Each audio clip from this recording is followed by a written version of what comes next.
friend gave me outfits from her family, Indian ones. And when I saw the splendor, I thought, oh my word, it's just fitting for the banquet. And then coincidentally, I went into the shop and I saw this Persian vases, very cheap. And I thought, no, that's fitting exactly to the dream, what I had. So I purchased them. And then, by providence, my friends came from Israel, bringing me all sorts of crafts for Esther Banquet. And I put them aside. I said, I know where they will come to. And then, this Persian decor, not supposed to come, it's supposed to come only at the end of the next week. But the delivery came much earlier than I thought, 2 weeks earlier, all the way from Beijing. And then the cherry on top, half a year ago, I was offered a course from the Jewish scholars on the book of Esther, Megillat Esther. And I completed this course in half a year. So I'm very well prepared to answer all your questions and answer all your concerns. I'm very thankful to all my friends who supported me and did so much.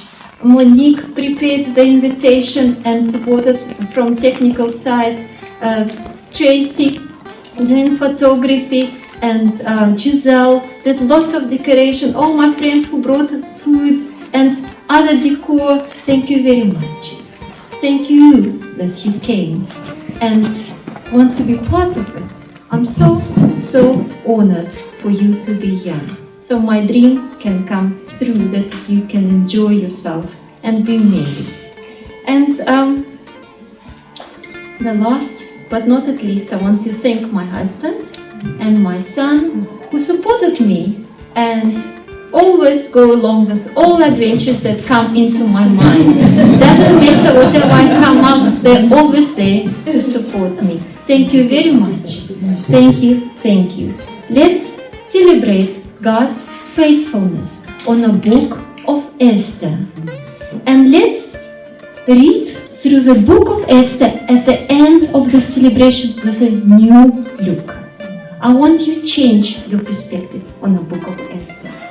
It's a story about our own lives, being 2,500 years ago, but it's about us. So from the first look, what is the book of Esther about? From your head, what is the book about? Maybe children will answer. What is the book of Esther about? About Esther, exactly. It's about Esther. What else? Saving God's people. Saving God's people. Correct, Pastor. Thank you very much. Else? Betrayal. Betrayal. Persecution. There's so many topics you can pull out of that book and everything will be correct, isn't it? Yeah. And that is special scroll that Jewish people kept for centuries. And there in front, you will see 3 meters of parchment that are printed out just for this occasion. And it's all in Hebrew, written by the professionals. You can see and enjoy watching that. And this is the Esther scroll of Megillat Esther, how they pronounce it in Hebrew.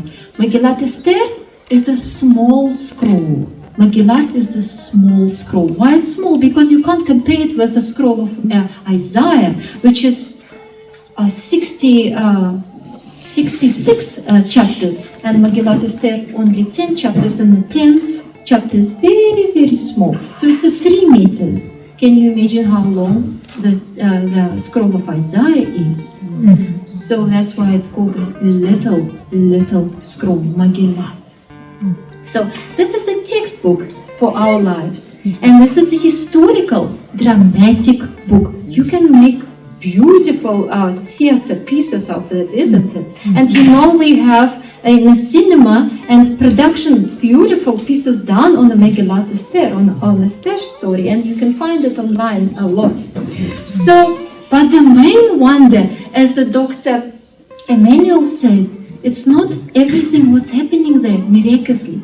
The main wonder of this book that it doesn't have the name of God. And you will ask me, how can it be the book in a Bible, and the Bible is about God? So book in the Bible should have a name of God is there. But if you page through any chapter of this book, you won't find anything about God. There's nothing. How can it be? That's amazing. And this is the main miracle about this book. So that concept in the book of Esther called Esther Panim. Esther Panim is the Hebrew word for that miracle, Esther Panim. Can you hear Esther word? Esther? But it's not the name of the main hero. Esther means hidden. It's like homophones, like a pear fruit and pear couple. We hear the same word, but it's spelled differently. Yeah? So the same Hester and Hester. You hear Hester name, but it's not Esther, it's hidden. And Panim is the face. Panim is the face or presence. You showed up your faces here. I said you shown up your presence. The same as Panim Lehem is the breads of presence in a holy place in a sanctuary. You heard about them. 6 that side and 6 that stem. They're called Lehem Panim, also breads of the presence of the Lord, or bread of the face of the Lord. So this concept is very special because it comes from Deuteronomy chapter 13:1, where God says, because of all the evil, I will hide my face. I will hide my face. Why? Because of the evil of the people. And we often hear that God the Father hid his face from whom? From Jesus when he was hanging on the cross. Why? Because he was carrying our sins. God says, I will hide my face. So the face of God is hidden from the book of Esther. But is he there or not? Let's find out. And I want to portray it in a different way. If you come to Dr. Emmanuel's office, Dr. Emmanuel, if you come to his office and who never been by his office? Raise your hand. Okay, I've been by his office. If you come to his office, to the Busamet, and you want to find out about this doctor, and then you thought, okay, I'm by the way doing some other things, let me just check out and see what is the doctor about in case of the need. So then you step in and you already know something about this doctor. Why? Because you walked through the door. So what you see on the door? You see credentials. All his titles are there. His full name is there. You know all his full name. And you know his credential. Very qualified doctor. And he is ophthalmologist. You know a lot about him, huh? You never met him yet. And then you step into his reception, and then you met a beautiful lady. And she would tell you, I'm sorry, Dr. Emmanuel not in the office at the moment, he's on a surgery. Unfortunately, you can't see him, but you can still talk to the receptionist. And then you start conversation with the reception. She knows lots about him. And you can ask about questions, how he treats people, is he highly qualified. Then you can have a good talk. You know much more about him. You never met him yet. And then if you're very attentive, you will see everything set up for the clients, for the patients. You will see he's actually a Christian doctor.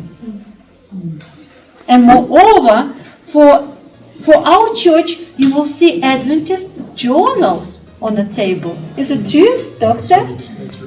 Yeah, you never met him, but you know so much about him, isn't it? The same in the book of Esther.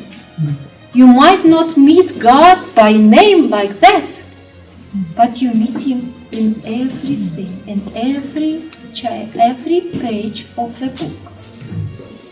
So let us try to recall together all these miraculous providential events in the book of Esther. What you remember, it can be in chronological order or not.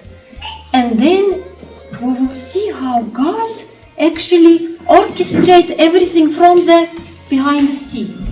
He makes things happen, but He is not visible. He makes things together, but He is not there. But His hand is there, although His face is behind the mask of circumstances. Let me start, and you can tell more events from the book of Esther. During the reign of King Nebuchadnezzar, Mordecai, very young boy, was exiled to Persia. And it's very traumatic and very drastic event of his life to leave his home country, to leave his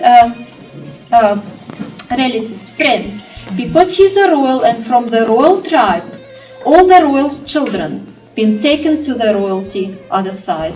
King of Persia won't have plans about this young people. So he's walking for many weeks through desert by feet in order to find a new home, and it's highly dramatic. And it's 11 years before the destruction of the temple. And this trauma was subsidized when he finally started his work by the royal palace. But then another trauma hit him. His brother, or his very close relative, died. And his brother had a small daughter. Wife also died. We don't know events. But then he has to take this daughter. And by the time when he has to take the daughter, he is an elderly man, close to 100 years. To raise the little child is not easy. Plus, he has a high official position in the palace. And it's another trauma. And this type of events, unfortunate events, set up the motion of series of events further in the book. Now, tell me more from the first chapter. What another event we meet in the pages of the book of Esther? Yeah? Okay, I think first chapter. Yeah, let's look at the first chapter first. When you just open, what's going on there? There's a banquet. Banquet, exactly. Where King Xerxes, or in original language, Ahasuerus, throws a grand banquet, and the queen Vashti refuses to pitch up. We don't know the reason, but she refuses to pitch up, and then it sets in motion another series of events, again orchestrated by invisible hand. So later on, Hadassah, Mordecai's cousin, finds herself in a royal palace, and it's not her choice. It's not her choice. She was hiding for a very long time, but she was dragged there. She was taken by force, and the original language tells us very explicitly she was forcefully taken into the palace to be queen and be prepared. She is the hostage, but she is not a slave. God's hand at work in her life, positioning her for the future that she doesn't know yet. And then what happened after? Mordecai hears the conversation between two, remember? And it was a plot against whom? Against the king. So Bigtan and Teresh were plotting to kill the king. But you know what? In Persian Empire, more than 100 languages. Persia is vast. Internationally spoken languages more than 100. The chance that he would understand that language was so slim. Actually, when they were talking, they didn't think that anyone would ever understand. Mordecai was too intelligent, and he knew too much in order to understand what they're talking. So now, again, a plot that by God's hand was directed in a certain way. God is at work.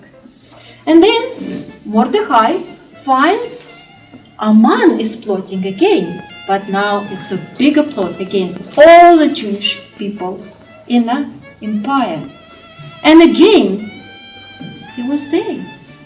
How it happened? God orchestrated it all.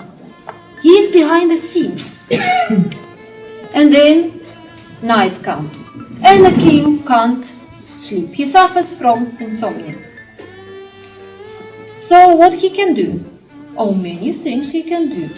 He can call his musician, they can sing him lullabies, playing on a beautiful Persian string. Ensemble can come, the concubines can come. You can walk in his stunning gardens with the moonlight. So much to do in night for the king if you can't sleep. But instead of doing everything, he asked for the book of Chronicles to come and read for him. You can use the book of Kings. There's many other books. He wants a book of Chronicles. This is inside book of the Persia, where everything, all the events, all fine events of the king happened. So he said, please read it for me. I didn't read it for a while. Let's just recall everything. He decided to read that book. God put it in his head. So he's reading, and now Haman is right there. What is Haman doing there in a palace? He's not supposed to be there. He's not supposed to walk in a palace there around at early morning, but he's there because he prepared the gallows for Mordecai. Do you remember that? In the evening he already prepared to kill him, but in the morning, invisible hand turns everything upside down. Like in our life, one split moment can turn the whole life of you upside down, or other way around. So the life of evil Haman turned completely. And maybe something else you want to say. Events that done by God's hand. And it's not supposed to, but it happened that way. Maybe you want to mention something else. If anything you recall.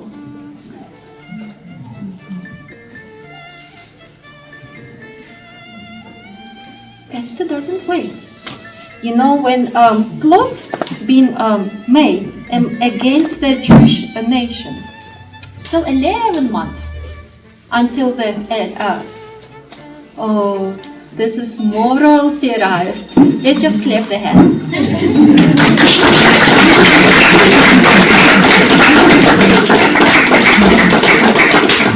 Beautiful princesses, you're welcome to find yourself a seat. Yeah. So, when plot happens, it's still Nisan months. And Nisan months is still 11 months to Adar, when the final execution of the Jews happened. And when Mordecai comes to his adopted daughter and he says, listen, we have to act. And she says, King didn't call me for a month. But what does it mean, King didn't call me for a month? Maybe he has business trip, maybe he has the delegation to meet. He is the king of the biggest empire in the world and in history. He didn't call her for a month, it's fine. But she is the first wife, and she's official wife. And it will be event in the course of 11 months when she has to be there with him. What the rush? He says, you have to go now. She says, what's wrong? She could say, let's just pray. And maybe next week he will call me. Maybe a week after he will call me. There's no rush, no the senseless suicide. You know the rules of empire. I'm dead. But she doesn't wait. She lays down her life. And it seems to be unreasonable sacrifice, but she does it.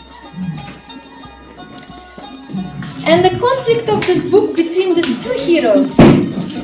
First one is the royal descendant, Mordecai, who comes from the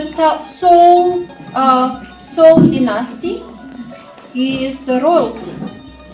And William Haman, who is like an ancient dragon, putting his mask and playing a bright angel and talking sweet words to the king.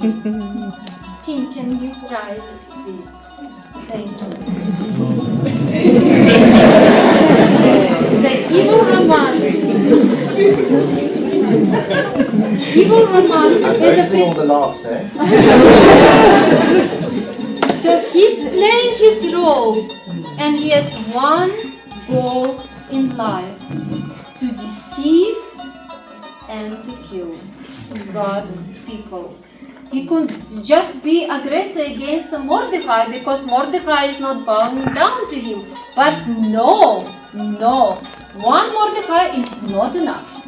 He wants the whole Jewish nation to be dead. And that's exactly history about our lives. It's not enough to kill someone who is not correct with something. Everyone, all Christians, has to face the plot, be annihilated. It's a story about our lives. Thank you very much.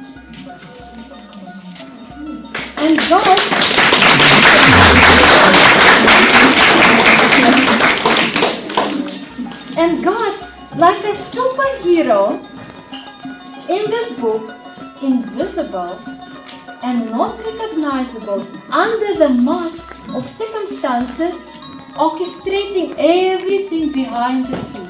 He placed the people in the right spot. He changes the circumstances, and he changes everything upside down in a split of moment. And he annihilates the aggressor. So we could have life, hopes, and we could look forward to the bright future with no sorrow, no cry, and no death.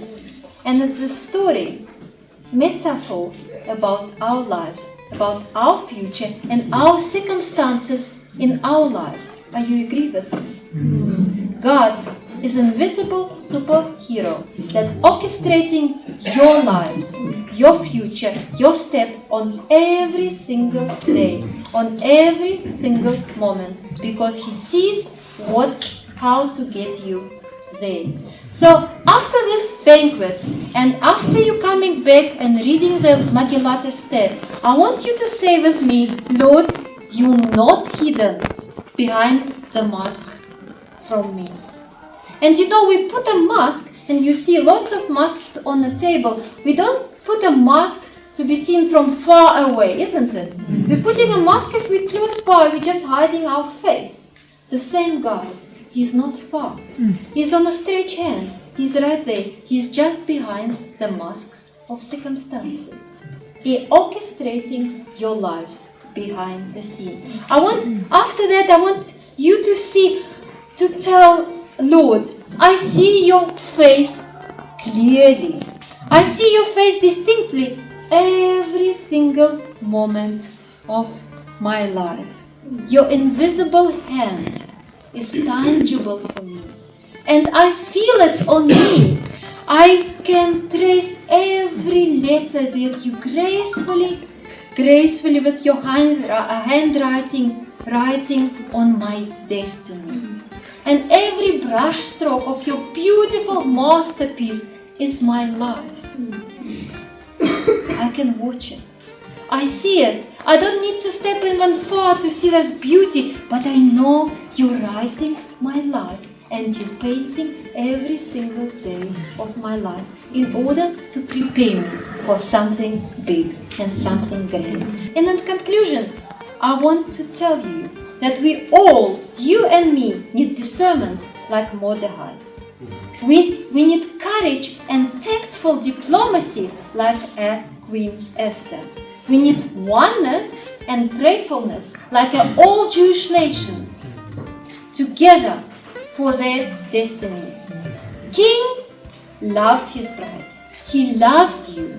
king receives her courage, he receives your courage, and he stretches his staff toward her. He overthrows the evil plans if you show your faithfulness to him, and he protects his people.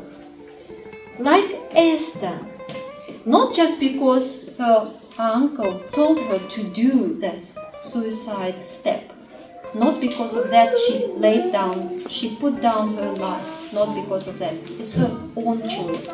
Christ, by his own choice, not because Father told him, he came down to this earth and he done it on his own will. And he prayed the prayer in Gethsemane, for this very hour I came to this earth, for this very hour. And the same we read in the book of Esther, for such a time like this. For such a time like this, you came to the royal throne. All your suffering, being hostile in a royal palace, going to where you don't want to be, sacrificing your life for the king. This is your time to save the entire nation. The young girl who didn't plan it is playing God masterpiece. Soon the same invisible hand eagerly will cast away the mask, and with open face, not with a hidden mask of circumstances, will meet us. No longer masks, no longer separation, and we will see him face to face in full glory. Amen. Amen.